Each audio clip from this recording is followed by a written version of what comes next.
Selamat petang dan salam Malaysia Madani. Saya Teo Tanjoy Elias Joy Erikson Teo, tapi orang lebih kenal saya atau panggil saya Joy lah. Saya sudah berkhidmat di ILP dalam kira-kira 20 tahun sudahlah. Jadi sebelum saya masuk ILP, saya bekerja selepas saya grad pada tahun 2002, saya bekerja di Kota Kinabalu sebagai IT eksekutif di kumpulan Ikram Sabah Sdn Berhad di Penampang lah. Jadi pada 2002 saya start kerja di sana, dan dalam tempoh 2 tahun selepas saya bekerja di kumpulan Ikram tu, saya dapat menduga lah untuk bekerja di jabatan kerajaan. Jadi pada tahun 2004 saya telah diminta lapor diri sementara di ILP Kota Kinabalu sebelum saya dipindahkan ke ILP Sandakan lah pada tahun yang sama juga. Jadi kalau kira penempatan pertama saya tu ILP Kota Kinabalu jugalah, dan selepas itu ke Sandakan, dan selepas 5 tahun di ILP Sandakan saya balik ke ILP Kota Kinabalu pada tahun 2010 sampailah sekarang. Kalau di ILP KK ni, dia punya suasana harmoni di antara staf tu memang susah kita mau gambarkan melalui kata-kata. Jadi banyak kenangan manis tu dia melibatkan situasi yang kita berkumpul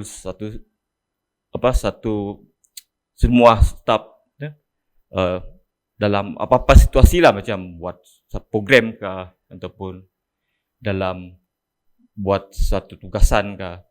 Contohnya macam kita buat program convocation, bila semua staf berkumpul buat tugas masing-masing, ada yang tidur sampai 2-3 pagi kan.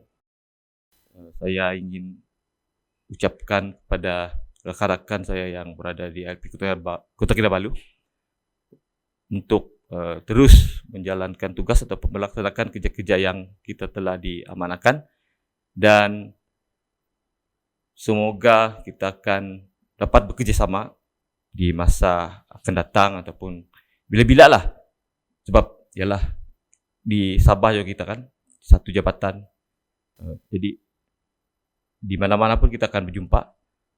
Dan saya ucapkan juga terima kasih kepada semua rakan-rakan dan juga warga ILP Kota Kinabalu yang selama saya berada di sini selama 15 tahun.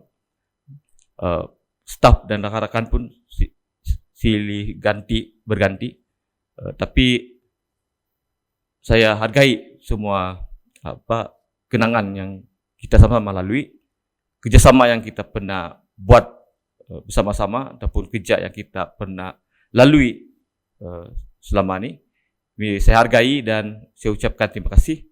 Dan juga kalau ada sebarang kesilapan ataupun kesalahan yang mungkin saya tidak sedari, tapi orang lain sedar, ataupun yang saya sengaja mau kasih salah orang ataupun silap yang memang nampaklah terang-terang kan, tapi yang itu memang ialah kita sebagai manusia tidak sempurna kan, tidak ada yang maksudnya human tidak akan perfect.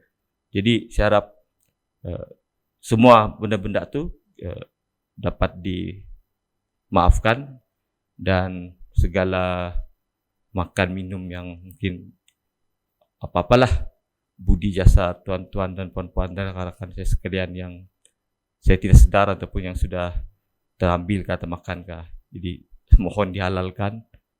Okay, so saya harap semua sentiasa maju jaya, dan kita akan berjumpa lagi. Sekian.